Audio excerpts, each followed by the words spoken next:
এক নম্বরে ঈমান আনলাম আল্লাহর উপরে, দুই নম্বরে মালায়েকাদের উপরে, সব ফেরেশতা শ্রেণীর ব্যাপারে ঈমান আনলাম। এক নম্বরে আল্লাহ, দুই নম্বরে ফেরেশতা, তিন নম্বরে যত আসমানি কিতাব সব কিতাবের প্রতি ঈমান আনলাম। সব আম্বিয়া আল্লাহ পাক যুগে যুগে যত নবী রাসূল পাঠাইলেন সব নবী রাসূলদের প্রতি ঈমান আনলাম। ওয়াল কদরি খাইরিহি ওয়া শাররিহি মিনাল্লাহি তাআলা, তাকদীরের ভালো মন্দের যে ব্যাপার, সব ভালো মন্দের মালিক হলেন আমার আল্লাহ। তাকদীরের মালিক আমার রব, তাকদীরের ভালো মন্দের মালিক হলেন আমার রব। আল্লাহর প্রতি ঈমান আনলাম। ওয়াল ইয়াউমিল আখির, আমার দুনিয়ার জগৎ শেষ এমন না, আমি মরার পরে আল্লাহ পাক রব্বুল আলামিন আবার আমার কবর থেকে উঠাইয়া জবাবদিহিতার কাঠগড়ায় দাঁড় করাবেন, এর প্রতিও আমি ঈমান আনলাম। কাইফা তাকফুরুনা বিল্লাহি ওয়া কুনতুম আমওয়াতা ফাআহইয়াকুম সুম্মা ইউমীতুকুম সুম্মা ইউহয়ীকুম সুম্মা ইলাইহি তুরজাউন।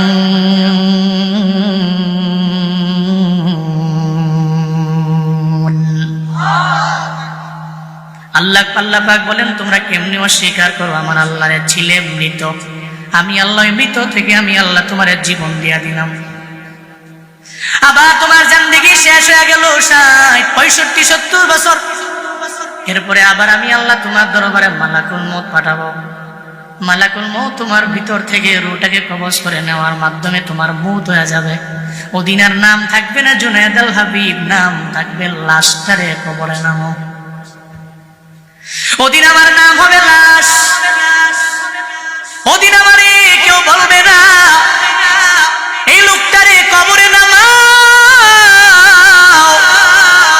ওদিন আমারে বলবে লাশ কবরে নামাও।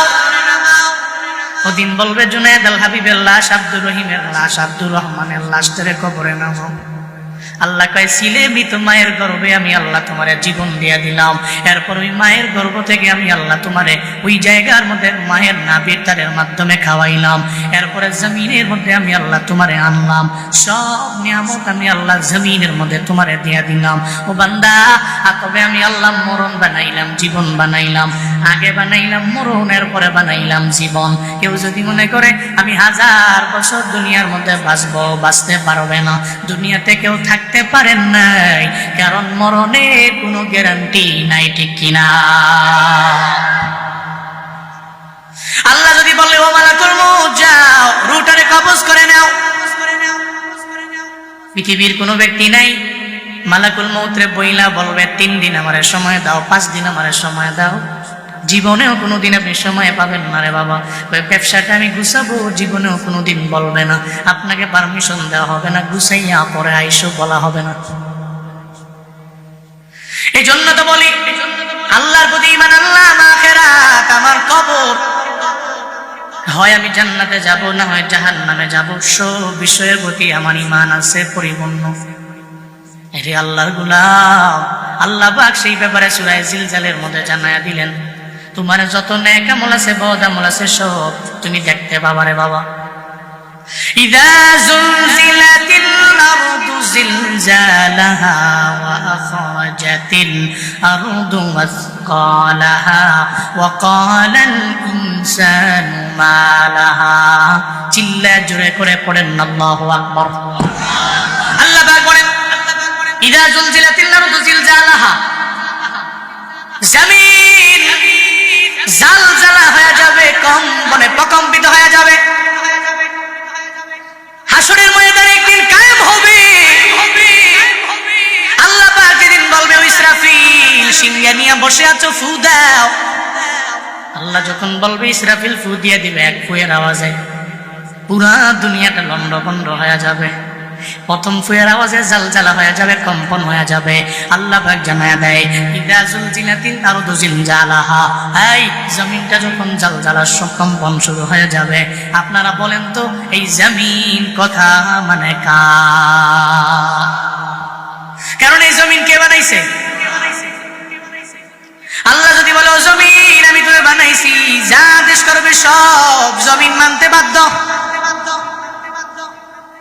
আজকে বাংলাদেশের ভূমিকম্পই জানাইয়া দিল তোমার তো পাওয়ার, তোমার তো ক্ষমতা। 5.7 মাত্রার এই ভূমিকম্প জানাইয়া দিল তোমার বিন্দু মাত্র পরিমাণ পাওয়ার নাই। সর্বময় ক্ষমতার মালিক একজন, চিল্লায়া বলেন তার নাম। আর যদি থাকতো কয়েক সেকেন্ড, ঢাকার শহরে আজকে লাশের মিছিল হয়ে যেত, পুরো দেশের মধ্যে কান্নার দুল পড়ে যেত রে বাবা। আল্লাহ কয়ে তোর এত পাওয়ার, আমি আল্লাহর কাছে পাওয়ারের বিন্দু মাত্র পরিমাণ বেল নাই রে বাবা, আল্লাহর কাছে নাই। ইন্নাকা আলা কুল্লি শাইইন কাদির, সব ব্যাপারে ক্ষমতাকার আল্লাহ পাকের ক্ষমতা। আপনি যদি মনে করেন যে ভূমিকম্পটারে আমি আমার নিজের ব্যক্তিগত পাওয়ারে বন্ধ করব, পারবেন না। আপনার বিন্দু মাত্র পরিমাণ কোনো ধারণাও নাই, কোন সময় হবে, কবে হবে জানাও নাই। আমি টেকনাফ থেকে এসে বয়ান করে ঘুমাইছি বছরের 2 ঘন্টা পরে, এরপরে ঘুম থেকে যেই আমি বুঝছি যে ভূমিকম্প হয়েছে, এর মানে আমিও জানি না। আমার ওয়াইফ ফোন দিয়ে কয়, মা ফোন দিয়ে কয় ছেলেরে ঠিক আছে নি, আমি তো ঠিক আছে। কি হয়েছে তুই জানো না? আমার কাছে মনে হয়েছে পুরো বিল্ডিং মনে হয় ভেঙ্গে চুরমার হয়ে যাবে। এমন এক জুমার দিনে কিয়ামত হবে, ও সুয়াগাজীর মানুষ, এমন এক জুমার দিনে আপনি হেলায় হেলায় দুলায় দুলায় আপনি দৌড়াতে থাকবেন, হঠাৎ করে দেখবেন কিয়ামত কায়েম হয়ে গেল। তবে ওদিন মাত্রাটা 5.7 মাত্রায় ভূমিকম্প হবে না রে বাবা। ইদা জুলজিলাতিল আরদু জিলজালা। এজন্যই তো কিয়ামতে কেউ কারো খবর নিবে না। এই যে আজকেও দেখলাম, আমি আসার পর একটা ভিডিওর মধ্যে দোকানের মধ্যে কম্পন সৃষ্টি হয়ে গেল। বাবাও আছে, ছেলেও আছে, দোকানদারও আছে। যখন দোকানটা কাঁপতেছে পড়ে যাবে এমন একটা হালাত, বাবা সন্তানটারে রাইকা দৌড় দিয়া চইলা গেছে বাহিরে, সন্তানের খবরও নাই। যখন বাহিরে গেছে পোলাটাও দৌড়ে বাহিরে যাওয়ার পরে এবার বাবাই ছেলেটারে হাতের মধ্যে নিয়ে বুকের মধ্যে নেয়, কিন্তু এই জায়গার মধ্যে ছেলের কথাও মনে নাই। আমি এই ভিডিওটা দেখার পরে আল্লাহ পাকের ওই আয়াত আমার মনে পড়ে গেল রে বাবা। ইয়াউমা ইয়াফিরুল মারউ মিন আখি ওয়া উম্মিহি ওয়া আবিহি ওয়া সাহিবাতিহি ওয়া বানি।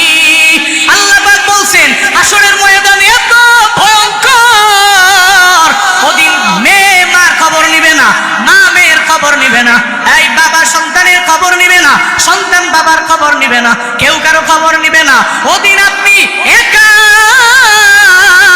ওদিন আপনি কাঁদবেন, দৌড়াবেন, ডানে যাবেন, বামে যাবেন, আপনার ছেলের কোনো খবর নাই, আপনার মেয়ের কোনো খবর নাই। ও বাবা কেউ কারো খবর নিতে পারবে না। আমার মনে হয়েছে দুনিয়ার আজকের 5.7 মাত্রার ভূমিকম্পই তো শিক্ষা দেওয়া গেল। একটা সন্তানের কথা ভূমিকম্পের সময় মনে নেই, হাসরের ময়দান তো এমন হবে আল্লাহ পাক জানায় দিলেন জালজালা হয়ে যাবে, এমন কম্পন হবে, কম্পনে পুরা জমিনটা প্রকম্পিত হয়ে যাবে। শুধু তাই না রে বাবা, আখরাজাতিল আরদু আসকালাহা। মুফাসসিরিনে কেরাম বলেন এই জমিনটা কি বের করে দিবে? তিনজনে তিনটা মত দিয়া দিলেন। 1 নাম্বার মত, মুফাসসিরিনে কেরাম বলেন এই জমিনটা তার ভিতর থেকে লাশগুলোরে বের করে ফেলবে। জমিনের মধ্যে যাদেরকে পুঁতে রাখা হলো, আপনি কবরের মধ্যে আছেন, ওই কবর থেকে জমিন আপনারে বের করে ফেলবে, সব মানুষগুলোরে বের করে জমিনে ফেলাবে। এটা হলো মত নাম্বার 1। 2 নাম্বার মত হলো আল্লাহ পাক যে বললেন জমিন বের করে দিবে, জমিন আপনার যত সত্য মিথ্যা যা আছে সব আপনার বের করে দিবে রে বাবা। এটা 2 নাম্বার মত। 3 নাম্বার মত হলো এই জমিনের নিচে আছে স্বর্ণ, এই জমিনের নিচে আছে রৌপ্য, এই জমিনের নিচে আছে মুক্তামাণিক্য, এই জমিনের নিচে এত এত খনিজ সম্পদ আছে, এই সম্পদ সব জমিনের নিচে রেখে দিয়েছেন কে? জমিন দিন বের করে দিবে, জমিনের মধ্যে কিচ্ছু থাকবে না, ওয়া আখরাজাতিল আরদু আসকালাহা। জমিন সব বের করে দিবেন। মত নাম্বার 3, মুফাসসিরিনে কেরাম জানায় দিলেন স্বর্ণগুলো, রৌপ্যগুলো, মুক্তামাণিক্যগুলো বের করে ফেলবে। এই হাদিস দ্বারা বোঝা যায় আল্লাহ পাক রব্বুল আলামিন এটাই বুঝাইলেন, জমিন বের করবে স্বর্ণ, রৌপ্য। মহানবী বলেন, আমার পয়গম্বর জানায় দেয় সাহাবায়ে কেরামেরা, এই উম্মতেরা, হাসরের ময়দান যেদিন কায়েম হয়ে যাবে, জমিন থেকে যত স্বর্ণ আছে, রৌপ্য আছে, মুক্তা মাণিক্য যা আছে, এই জমিনে যত সম্পদ, সব সম্পদগুলো জমিন বের করে ফেলবে। ওদিন যেই বান্দা নাফরমান, যেই বান্দা বড় গুনাহগার, হাসরের ময়দানে ওই যেদিন কায়েম হয়ে যাবে, যেই বান্দা আরেকজনকে মেরে ফেললো, নিজেরা হত্যাকারী বানাইয়া নিজে জমিনের মধ্যে চলাফেরা করলো, ও তখন দেখবে এই জমিনের মধ্যে দিন মণিমুক্তার কোনো অভাব নাই। আমরা বুঝি এই মণিমুক্তার জন্যই বুঝি আর একজন বাইরে আমরা মারলাম। শুধু তাই না রে বাবা, নবী কয় ওদিন ও আফসোস করে করে বলবে, কি করলাম, এইটার জন্যই বুঝি আমরা চুরি করলাম, আর এই চুরির দায়ে আমার হাতটাও কেটে ফেলা হলো। আমি হাত কাটালো আমার জিন্দেগি আমি জানাইলাম, আমার হাতটা বুঝি কাটছে আমার চুরির কারণে, এই স্বর্ণ রৌপ্যের লোভে বুঝি আমি চুরি করতে গেলাম। শুধু তাই না, ওদিন বান্দা আফসোস করে করে বারবার বলবে, আমার চুরি করা ঠিক হয় নাই, আমার মিথ্যা কথা বলা ঠিক হয় নাই। ওদিন বান্দারা একজন ওই স্বর্ণ রৌপ্যের দিকে ফিরেও তাকাবে না, জমিন সব বের করে দিবে, আর পুরো তাকাবে না। ও বলবে, তোরা আমাদের কাল, এই স্বর্ণরৌপ্য, এই মণি মুক্তা মাণিক্য, তোরা আমাদের কাল, তোদের কারণে জমিনের মধ্যে ভাই ভাইরে আমরা মেরে ফেললাম, তোদের কারণে মুসলমান আমরা দ্বন্দ্ব লাগাইলাম, তোদের কারণে, তোর কারণে আমি চুরি করতে গেলাম, ডাকাতি করতে গেলাম, আমি দুর্নীতি লাইনে আগায় গেলাম খালি বড় লোক হওয়ার জন্য। সুইস ব্যাংকে আমার অ্যাকাউন্ট লাগবে 2-3টা, আমার থাইল্যান্ডে বাড়ি বানানো লাগবে 2-3টা, এই চিন্তা নিয়ে আমি রডের বদলে বাঁশ দিয়ে রাস্তা বানাইলাম। আজকে তো এই স্বর্ণ মুক্তা মাণিক্য সব জমিনের মধ্যে পড়ে আছে, আমার এই জমিনের স্বর্ণ মণি মুক্তা তো আমার আর লাগবে না। ওদিন ভ্রক্ষেপ করবে না, তাকাবেও না, বান্দা শুধু দৌড়াবে, কারণ ওদিন তো কেউ কারো খবর নিবে না, কেউ কারো খবর নিবে না। জমিন তার সমস্ত কিছু বের করবে। ওয়াখরাজাতিল আরদ আসকালাহা ওয়াকালা আল ইনসানু মা লাহা, সব মানুষ বলতে থাকবে মা লাহা, জমিনের এমন কি হয়ে গেল, জমিন এমন করে কেন, সব বের করে দেয় কেন, লন্ডভন্ড কেন হয়ে গেল জমিন, এই চিন্তা নিয়ে মানুষগুলো বলবে জমিনের কি এমন হয়ে গেল, কি এমন হয়ে গেল। এরা সব দৌড়ে দৌড়ে বলতে থাকবে। মুফাসসিরিনে কেরাম বলেন, যেই বান্দা দুনিয়াতে নামাজি আমল করনেওয়ালা, যেই বান্দা আল্লাহর প্রতি ঈমান আনে, ও তো মক্তবের মধ্যেও যায় পড়ল ওয়াল ইয়াউমিল আখিরের প্রতি আমি ঈমান আনলাম, ওয়াল বাসি বাদাল মাউতের প্রতি আমি ঈমান আনলাম। মৃত্যু তো আমার শেষ না, আমার মরণের পরে আখিরাত আছে না নাই? ঈমান আসেনি? আছে। আল্লাহর দরবারে জীব জবাবদিহিতার কাঠগড়ায় আমি দাঁড়াবো, আমার এই ব্যাপারে ঈমান আছে, এই জন্য তো আমি ঈমানদার। এই জন্য কবরের জিন্দেগির পরে ইসরাফিলের ফুয়ের আওয়াজে যেদিন কিয়ামত হয়ে যাবে, কোনো মুসলমান বান্দা বলবে না জমিনের এমন কি হয়ে গেল, এরা চিন্তাও করবে না, টেনশনও করবে না, কিন্তু কুফফারদের মাথা গরম হয়ে যাবে। এরা বলবে, আমরা দুনিয়াতে আল্লাহ মানি নাই, আমরা দুনিয়াতে জান্নাত মানি নাই, আমরা দুনিয়াতে জাহান্নাম মানি নাই, আমরা দুনিয়াতে আখিরাত মানি নাই, আমরা দুনিয়াতে আল্লাহ রাসূল কিছুই বিশ্বাস করলাম না, আমরা দুনিয়াতে কোনো কথাই তো উলামায়ে কেরামের মানলাম না। হায় হায় কি হয়ে গেল, হাত্তা আতানাল ইয়াকিন, যেই দিনটারে আমরা ভুইলা গেলাম, যেই দিনটার কথা আমরা ফিকিরের মধ্যে নিলাম না, আমরা চিন্তাও করলাম না। এখন তো ঠিকই হুজুরদের কথা অনুযায়ী জমিনটারও কেমন হয়ে গেল, এই যে কম্পনে প্রকম্পিত হয়ে গেল পুরা জমিনটা, মাথা নষ্ট হয়ে যাবে। আর বলবে ওয়াকালাল ইনসানু মা লাহা, জমিন তোর কি হইল, তুই কেন এমন করো, কেন তুই এমন করো, আমি তো তোর জায়গার মধ্যে ছিলাম, তুই তো জীবনেও কোনোদিন এমন করো নাই, কেন করো রে জমিন? জাহান্নাম জান্নাত সব কিছু তো এই বান্দা বিশ্বাস করে নাই। ও চিন্তা করবে এখন তো আমার বিচার হবে, জবাবদিহিতার কাঠগড়ায় আমার দাঁড়ানো লাগবে, মানুষগুলো পাগলের মতো হয়ে যাবে। এরপরে আল্লাহ পাক রব্বুল আলামিন জানায় দেয়, ইয়াউমাইদিন তুহাদ্দিসু আখবারাহা। আল্লাহ পাক বলেন, ওদিন জমিন খবর দিয়ে দিবে, সংবাদ দিয়ে দিবে জমিনের কি হয়ে গেল। জমিন তো নিজের কথায় চলে না, নিজের মতো করে চলে না, জমিন কথা মানে কার? قالوا يا ويلنا من بعثنا من مرقدنا هذا ما وعد الرحمن وصدق المرسلون চিল্লা জোরে করে পড়েন আল্লাহু আকবার। আল্লাহ পাক সূরা ইয়াসিনে বললেন, ওদিন অবিশ্বাসীরা এরা বলবে, ইয়া ওয়াইলানা মান বাসানা মিন মারকাদিনা, আমরা তো কবরের মধ্যে শুয়ে আছি, এই শায়িত অবস্থা থেকে কে আমাদের আবার পুনরুত্থান করলো, কে আবার এই কবরের মধ্য থেকে আমাদের উঠাইলো। অবিশ্বাসীরাই কথা বলবে, আর এরা বলতে থাকবে মিম্মার কাদিনা হাদা মা ওয়াদার রহমান ওয়া সাদাকাল মুরসালুন। তখন জমিন নিজেই বলবে, এই যে আল্লাহ পাক জানায়া দিলেন ইয়াউমাইদিন তুহাদ্দিসু আখবারাহা, ওদিন তো জমিন নিজের জবান জমিনকে আল্লাহ পাক খুলে দিবে। আল্লাহ জমিনকে এমন পাওয়ার দিয়া দিবে, জমিন বলবে, এই কাফেররা তোরা জানা নাই, দুনিয়াতে এতটুকু জানছো, যদিও জানছো কিন্তু মানো নাই, তোমাদের ব্রেইনের মধ্যে ছিল কিন্তু মানো নাই। একটা হিন্দুও জানে মুসলমানের ধর্মের মতো শান্তির ধর্ম কোনোটা নাই, একটা খ্রিস্টানও জানে ইসলাম ধর্মের মতো শান্তির ধর্ম কোনোটা নাই, একটা বেদিনও জানে আমরা ধর্মের মতো শান্তির ধর্ম দ্বিতীয় সেকেন্ড নাম্বার কেউ নাই, কিন্তু জানা আছে রে মানা নাই। মনে রাখবেন বাবা, সব জানেন মানেন না, এর মানে আপনি মানলে ওয়ালা ইমানদার না, ঠিক কিনা? ঈমান তো তিনটার পরিচয়, আল ইকরার বিল লিসান ওয়াস তাসদীক বিল জিনান ওয়াল আমালু বিল আরকান।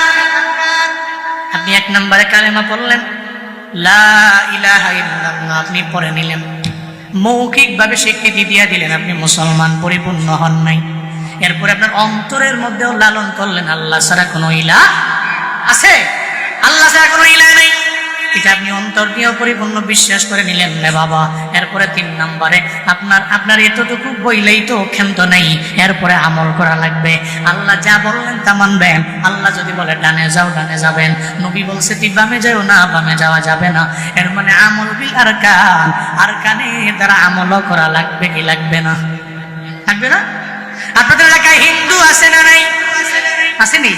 হিন্দু আছে, হিন্দু যেই বাজার থেকে বাজার করে, বাজার থেকে আপনি বাজার করেন না, করেন? হিন্দু যেই মুদি দোকানে যায় আপনি জান না? হিন্দু জান থেকে পাঞ্জাবি বানায় বা শার্ট বানায়, আপনি ওখান থেকে মনে হয় পাঞ্জাবি বানান না, বানাননি? হ্যাঁ, মানে বোঝা গেল হিন্দু যা করে প্রায় তাই করি। হিন্দু দোকানে যায়, আমিও যাই, হিন্দু যেই দোকান থেকে শার্ট বানায় পাঞ্জাবি বানাই, হিন্দু দেখবেন মাঝে মাঝে টুপি লাগায়, আমিও টুপি লাগাইলাম। আবার হিন্দুর গালের মধ্যে দাড়ি আছে না নাই? রবীন্দ্রনাথ ঠাকুর দাড়ি আছে না নাই? ছোট না বড়? এর মানে সে মুসলিম? কথা বলে না কেন? মুসলিম। আবার বহু এমন হিন্দু আছে যারা গরুর গোশত খায়,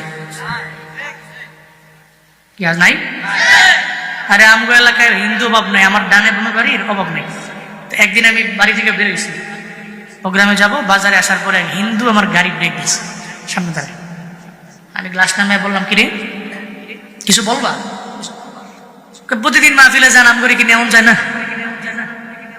আমি কই কয় কি বলে কি? এরপরে আমি বললাম, তুমি হিন্দু, তুমি কি মাহফিলে যাবা? মুসলমানরা মাহফিলে যাবে, তুমি তো অপবিত্র। হুজুরে কয় কি? একটু আগে স্নান করে এলাম,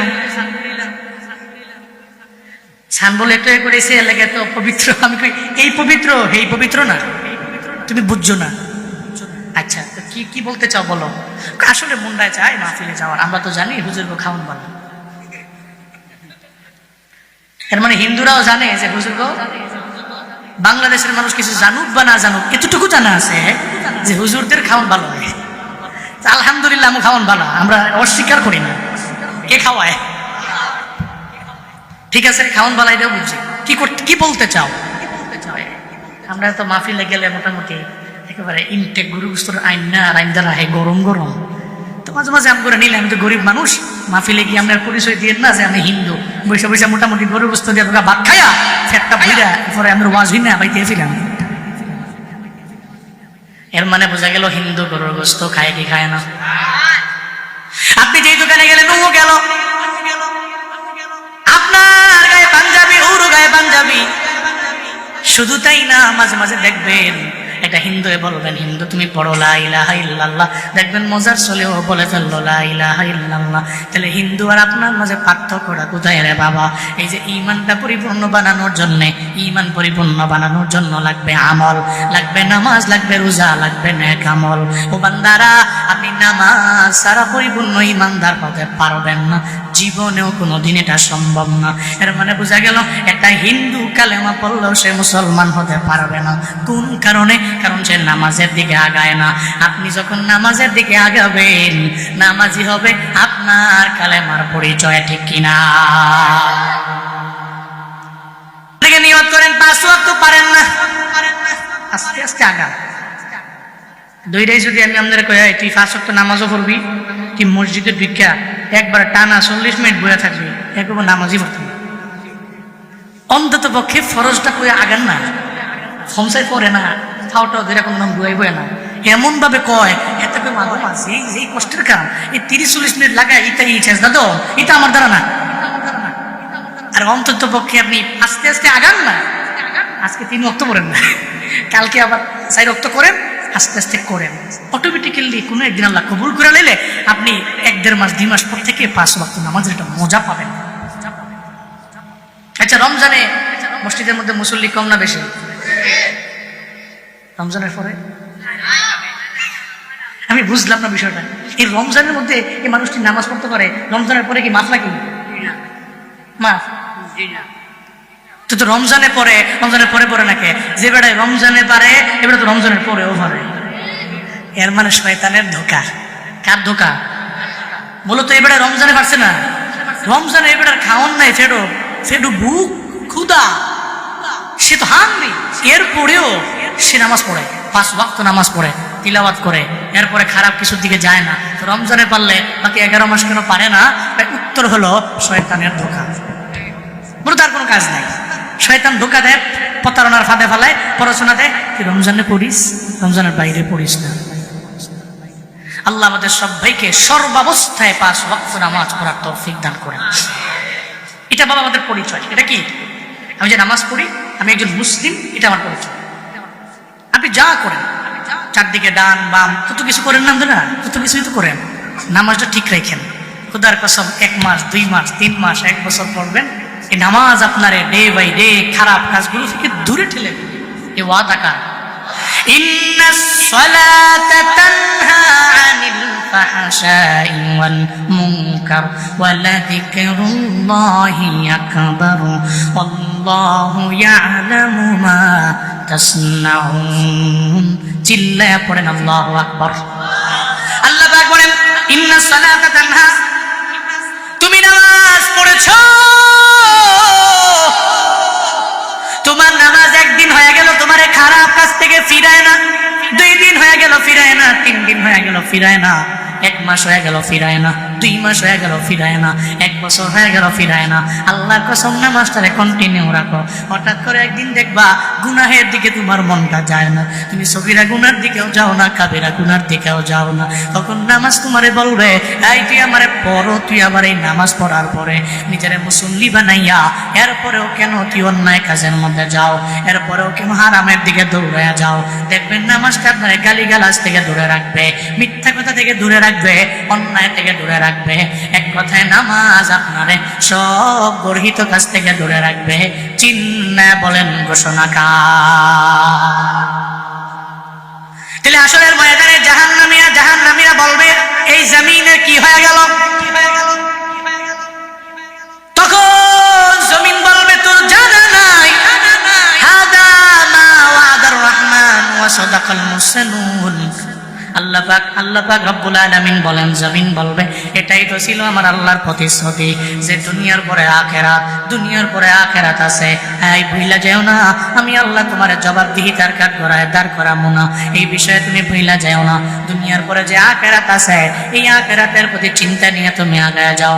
হাদা মা ওয়াদার রহমান, এটা হলো আমি রহমানের ওয়াদা, এটা হলো আমি রহমানের প্রতিশ্রুতি, এটাই তো আমি আল্লাহ কমিটমেন্ট করেছি। তোর দুনিয়ার পরে হলো আখিরাত। আর ওয়াসাদাকাল মুরসালুন, সমস্ত রাসূলেরা এই বিষয়ে সত্যায়ন করে বললেন দুনিয়ার পরে আখিরাত আছে, এতে বিন্দু মাত্র পরিমাণ কোনো সন্দেহ নাই। জমিন জবাব দিয়ে দিবে, এজন্য আমি এমন করি কারণ আখিরাত। কিন্তু মুমিনের জীবনে কোনো চিন্তা নাই। মুমিন মনে মনে চিন্তা করবে, মুলাকাত পাবো আমি আল্লাহর, আমি জান্নাতে যাব, মুলাকাত পাবো আমি আল্লাহর, আমি জান্নাতে গেলে তো আমার ফায়দা। এটা মুমিন চিন্তা করে নিবে, এটা ঈমানওয়ালা বান্দারা চিন্তা করে নিবে। এজন্য আখিরাত দেখে ওর মন ঘাবড়াবে না, ও চোখের পানি ফালাইয়াও কানবে না। ও চিন্তা করবে মিজানের দাড়ি পাল্লায় আমার ডান হাতের মধ্যে আমলনামা চলে আসবে। ইয়াউমাইদিন ইয়াসদুরুন নাসু আশতাতান লিউরাউ আমালাহুম। চিল্লায় পড়েন আল্লাহু আকবার। এরপরে আল্লাহ পাক বলেন ইয়াউমাইদি ইয়াসদুরুন নাস আশতাতান লিউরাউ আমালাহুম। জমিন সেদিন জমিনের মধ্যে প্রত্যেকটা মানুষ ইয়াসদুরুন নাস আশতাতা, এরা দলে দলে দলে দলে ভাগ হয়ে যাবে। কিন্তু যতই দল হবে মূল দল দুইটা। কয়টা বলে না? মূল দল কয়টা? একদল জান্নাতি, পথ কয়টা? দুইটা। মূল পথ, মূল মত দুইটা। ইন্নাল আবরারা লাফি নাঈম ওয়া ইন্নাল ফুজ্জারা লাফি জাহিম। একটা হলো আবরারদের পথ, আরেকটা হলো ফুজ্জারদের পথ। পথ হলো দুইটা, জানায়া দিলেন আমার আল্লাহ। ফারিকুন ফিল জান্নাহ ওয়া ফারিকুন ফিস সাইর। চিল্লায় বলেন পথ কয়টা? লাইন কয়টা? এক নাম্বার লাইনটা হলো জান্নাতের লাইন, আবার যেই লাইনটা বামের লাইনটা জাহান্নামের লাইন। ওদিন দল হয়ে যাবে দুইটা। এক দল যাবে বিজানের দাড়ি পাল্লায় দৌড়াইয়া, এরা যাওয়ার পরে ডান হাতের মধ্যে আমলনামা নিয়ে নিবে। ডান হাতে আমলনামা পাওয়ার পর আল্লাহ জানায়া দিবে, তোরে তো আমি জাহান্নামে দিতে পারি না, এটা আমি আল্লাহর ওয়াদা। ডান হাতের মধ্যে আমল লইয়া পুলসিরাত পার হয়ে এই মুহূর্তে তুমি জান্নাতে চলে যাও। আরেক দল পাবে বাম হাতে আমলনামা। যেই বান্দা পাবে ডান হাতে আমলনামা, পুলসিরাত পার হয়ে চলে যাবে জান্নাতে। আর যে বাম হাতের মধ্যে আমলনামা পাবে তার কপাল তো পুড়ে গেল, জাহান্নামের অতল গর্ভে পড়ে যাবে। পুলসিরাত জীবনেও কোনোদিন পার হতে পারবে? পুলসিরাত তো পার হতে পারবে না, রবের জান্নাতেও যেতে পারবে না, জাহান্নামের অতল গর্ভের মধ্যে বান্দা পড়ে যাবে। আল্লাহ পাক সেই কথাই জানায় দেয়, ওদিন এমন হবে দলে দলে মানুষগুলো ভাগ হয়ে যাবে, দলে দলে এরা ভাগ হয়ে যাবে। শুধু তাই না, সব বান্দারা এদের আমলগুলো দেখতে পাবে। ফামান ইয়ামাল মিসকালা যাররাতিন খায়রান ইয়ারাহ। যাররা পরিমাণ নেকি তুমি করেছো, ওই যাররা পরিমাণ নেকিও দেখতে পাবে রে মুমিন। যত নেক আমল জিন্দেগিতে তোমার, সব জিন্দেগির নেক আমল বান্দা তুমি পাবা। আল্লাহ পাক বলবে না তো ছোট নেকটারে আমি আল্লাহ বাদ দিয়ে দিলাম, ফালাইয়া দিলাম, উঠায় নাই। ওই যেমন দুইজন যে আছে কিরামান কাতিবিন, ওই দুইজনের একজন যে সম্মানিত লেখক ফেরেশতা, উনি উঠায় নাই, উনি তোমার নেকের কথাটা উঠায় নাই। আল্লাহ এটা বলবে না, আল্লাহ বলবে ফামান ইয়ামাল মিসকালা যাররাতিন খায়রান ইয়ারাহ। প্রত্যেকটা জাররা থেকে জাররা পরিমাণ নেকি বান্দার আমলনামায় উঠবে। আল্লাহ পাক রব্বুল আলামিন ওদিন বান্দারে দেখায় দিবে, কোন সুবহানাল্লাহ। জাররা কি? জাররাটা কি বুঝেন? একটা ছোট বালুকণা 70টা ভাগ করলে, কয়টা? 70টা ভাগ করলে দেখেন, সবাই দেখবেন ওইটা হইলো জাররা। সুবহানাল্লাহ পড়বেন না আপনার? এই জাররা পরিমাণ, এই জাররা পরিমাণ নেক যদি হয়, আপনার সুন্দর করে বুঝাইয়া দিয়ে দেওয়া হবে। সূরাতুল জিলজালের 7 নম্বর আয়াতে আল্লাহ এটা বলছেন। আরেকটু বুঝার সুবিধার্থে বলি, তাদের টিনের ঘর আছে, এই টিনের ঘরের মধ্যে দেখবেন টিনের চালের মধ্যে মাঝে মাঝে ছিদ্র থাকে না? ছিদ্র। সকালবেলা 7টা-8টা বাজে যখন সূর্য উঠছে, আলো দিছে, একটা আলোক রশ্মি দেখবেন আপনার টিনের ঘরে পড়ে। ওই আলোক রশ্মিতে দেখবেন কত বালু দেখা যায়, কিন্তু আলোক রশ্মি যখন ডুবে গেছে, ধরেন সূর্যটা ডুববা বৃষ্টি হয়ে পড়ছে, অথবা সন্ধ্যার সময় সূর্য ডুবে গেছে, সূর্যাস্তের পরে আপনি সারাদিন লাগে খুঁজতে ওই বালুটা পাইবেন? কথা কেন পাইবেন? এর মানে সূর্যের আলোক রশ্মিতে যেই বালিকানা দেখলেন, এটা আপনি খালি চোখে দেখতে পান না, ওইটাই হলো জাররা। এটা কি? জাররা। এবার আসেন, এই জাররা থেকে জাররা পরিমাণ নেক আমল যদি কোনো বান্দা করে, হাসরের ময়দানে আল্লাহ তার এই নেক আমলের বদলা দিবে।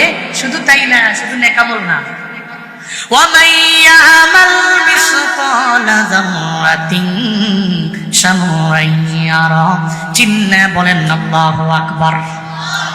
আল্লাহ পাক বলে বান্দারে তুই যত গুনাহ করেছো, যত অন্যায় করেছো, যত অন্যায় করেছো সব অন্যায় দেখতে পাবে। ওদিন এমন হবে না যে আমি আল্লাহ তোর ছোট্ট একটা গুনাহ আমি আল্লাহ মাফ করে দিলাম, তুই দেখতে পাবি সব তোর রেকর্ড আছে। দুইজন সম্মানিত লেখক ফেরেশতা লেখে ফেলে, ডান কাঁধে একজন আছে, বাম কাঁধে একজন আছে। আমার কাছে মনে হয় জুনায়েদ আল হাবিবের কাঁধে আছে, অন্য জনের কাঁধে নাই। সবার কাঁধে আছে, ডোনাল্ড ট্রাম্পের কাঁধে নাই, ও তো পাওয়ারওয়ালা আছে নাকি? সবার কাঁধে ছিল, বাংলাদেশের বড় বড় লিডারদের কাঁধের মধ্যে নাই, আসেনি? সবার কাঁধের মধ্যে আছে। ডান কাঁধের আমলনামা লেখনেওয়ালা ফেরেশতা, আবার বাম কাঁধে আমলনামা লেখনেওয়ালা ফেরেশতা। আপনি অন্যায় করলে লেখে ফেলবে, আপনি বদ আমল করলে লেখে ফেলবে। আবার ডান কাঁধের ফেরেশতা, আপনি যত নেক আমল করবেন সব নেক আমল লিখতে দেরি করবে। আল্লাহ পাক সে ব্যাপারে বললেন হাসরের ময়দান কায়েম হবে, সব তুমি দেখতে পাবে, তোমার যত নেক আমল অথবা বদ আমল সব তুমি দেখতে পাবা। এখন এই কারণে আমরা সম্পূর্ণভাবে বুঝে নেওয়া লাগবে হাসরের ময়দান একদিন কায়েম হবে, এতে বিন্দু মাত্র পরিমাণ কোনো সন্দেহ নাই। তাহলে বুঝবো কি করে কবে কিয়ামত হবে? এবার যাওয়া লাগবে আলামতে। একটা হলো আলামতে কুবরা আর একটা হলো আলামতে সুগরা। একটা আলামতে কুবরা আর একটা আলামতে সুগরা। যেটা বড় বড় আলামত একটাও এখন জমিনের মধ্যে পাওয়া যায় নাই, কিছু আছে ছোট ছোট আলামত। আমি যতগুলো রিসার্চ করে দেখছি সমাজের মধ্যে, সবগুলো এখন সমাজের মধ্যে পাওয়া যায়। কিয়ামতের ছোট্ট যে আলামতগুলো, এগুলো সব এখন সোসাইটিতে বিদ্যমান, এই সমাজে বিদ্যমান। ইদা ফাআলাত উম্মতি 15 হাসনাতান হাল্লা বিহাল বালা। নবীজি বললেন ও উম্মত, ইদা ফাআলাত উম্মতি 15 খাসলা, 15টা খাসলত যখন দেখবা আমার উম্মতের মধ্যে চলে আসবে, হাল্লা বিহাল বালা, তোমরা বালা মুসিবতের অপেক্ষায় থাকবা। 15টা কাজ যখন সমাজের মধ্যে তোমরা দেখবা, ফাকিলা ওয়া মা হুন্না ইয়া রাসূলুল্লাহ, সাহাবায়ে কেরাম বললেন ও পয়গম্বর সেই 15টা কি আমরা জানবার চাই। নবীজি ধারাবাহিকভাবে বলতে লাগলেন ইদা কানাল মাগনামু দুআলা। 1 নম্বরে নবীজি বললেন যখন আমার উম্মতেরা গনিমতের মালের নিজের মাল মনে করবে, রাষ্ট্রীয় সম্পদ ওর বাপের না, ওর দাদার না, ওর 14 গোষ্ঠীর না, এটা তো সব মানুষের সম্পদ, রিমিটেন্স যোদ্ধাদের সম্পদ, এটা তো আমগো তুমগো এটা রিক্সাওয়ালার সম্পদ। এই সম্পদ যারা নিজের সম্পদ মনে করে এরা জীবনেও কোনোদিন নবীর খাঁটি উম্মত হতে পারে না, ঠিক কিনা? ইদা কানাল মাগনামু দুআলা, কিয়ামত কায়েম হওয়ার আগে নবী বলছেন দেখবে আমার উম্মতেরা গনিমতের মাল নিজের মাল মনে করবে, এরা মনে করবে এটা আমারই মাল মনে করে মেরে দিবে। বাজেট হয়ে গেল 10 কোটি টাকা, ও কাম করে 1 কোটি টাকা, বাকি 9 কোটি তার ব্যাংকে। কেন রে তোর ব্যাংকে রাখলে? এটা তোর বাপের টাকা না, এটা তোর দাদার টাকা না, এটা তোর 14 গোষ্ঠীর কোনো সম্পদ না, আবার তোমার অর্জিত কোনো টাকা না। ও কয় এটা তো আমার ব্যক্তিগত সম্পদ। যারা এটা বলে এটাই হলো কিয়ামতের আলামত। ইদা কানাল মাগনামু দুআলা, আমি বলছি না নবীজি বলছেন? গনিমতের মাল যারা নিজের মাল মনে করে, রাষ্ট্রীয় সম্পদ যারা নিজের সম্পদ মনে করে ভোগ করে, যখনই করবে কিয়ামত সন্নিকটে। 1 নম্বর। 2 নম্বর নবীজি বলেন সাহাবীরা ওয়াজ যাকাতু মাগরাম, ওয়াজ যাকাতু মাগরাম, আমার উম্মতেরা যাকাতকে জরিমানা মনে করবে। কি মনে করবে? যাকাতকে মনে করবে জরিমানা। সমাজে বহু ধনী আছে, টাকা পয়সা খরচ করে আলহামদুলিল্লাহ, কিন্তু যাকাতের বেলায় নাই। এমন আছে না নাই? যাকাতের বেলায় নাই। উনি লেনদেন করে, লেনদেন করতে করতে করতে করতে বহু লেনদেন করেছে, কিন্তু যাকাতের বেলায় উনি নাই। উনি মনে করে এটা তো জরিমানা, এটা দিয়ে মুখে কমে যাবো। অথচ যাকাত দেওয়া কি ফরজ না নফল? মুস্তাহাব কি? আপনার পরিচয়, আপনি যে মুসলিম পরিচয় কি? আপনি যাকাত দেন, এই কারণে আপনি মুসলিম, এটা আপনার পরিচয়। তো যাকাত, বুনিয়াল ইসলামু আলা খামসিন, শাহাদাতি আল্লা ইলাহা ইল্লাল্লাহ ওয়া আন্না মুহাম্মাদার রাসূলুল্লাহ ওয়া ইকামিস সালাহ ওয়া ইতাইজ যাকাত ওয়াল হজ ওয়া সাওমি রমাদান। ইসলামটা দাঁড়িয়েছে পাঁচটা স্তম্ভের উপরে। কয়টা? পাঁচটা। এক নম্বর শাহাদাতু আল্লা ইলাহা ইল্লাল্লাহ ওয়া আন্না মুহাম্মাদুর রাসূলুল্লাহ, এক নম্বরে কালিমা, এক নম্বরে কি? কালিমা। দুই নম্বর ওয়া ইকামিস সালাহ, নামাজ, কি? নামাজ। তিন নম্বর ওয়া ইতাইজ যাকাত, যাকাত প্রদান, কি? যাকাত। চার নম্বর আল হজ, হজ করা, হজ করা। পাঁচ নম্বর ওয়া সাওমি রমাদান, রমজান মাসে রোজা রাখা। কয়টা? ইসলামটা দাঁড়িয়ে আছে যে পাঁচটা স্তম্ভের উপরে। আমি যে ইসলাম ধর্মের লোক, আমি যে ইসলামের উপরে দাঁড়িয়ে আছি, তাহলে আমার এই স্তম্ভগুলো, আমার এই পিলার, আমার এই ফাউন্ডেশনের এই রুট গুলোকে ঠিক রাখা লাগবে কি লাগবে না? আমি এই যখন এই পাঁচটাকে ঠিক রাখবো, তখনই আমি একজন মুসলিমে কামেল, ঠিক কিনা? এটাই তো ইসলামের স্তম্ভ।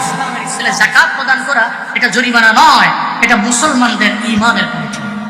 মুসলমান মনে করে আমাকে সম্পদ দিয়েছেন কে? কে দিয়েছেন?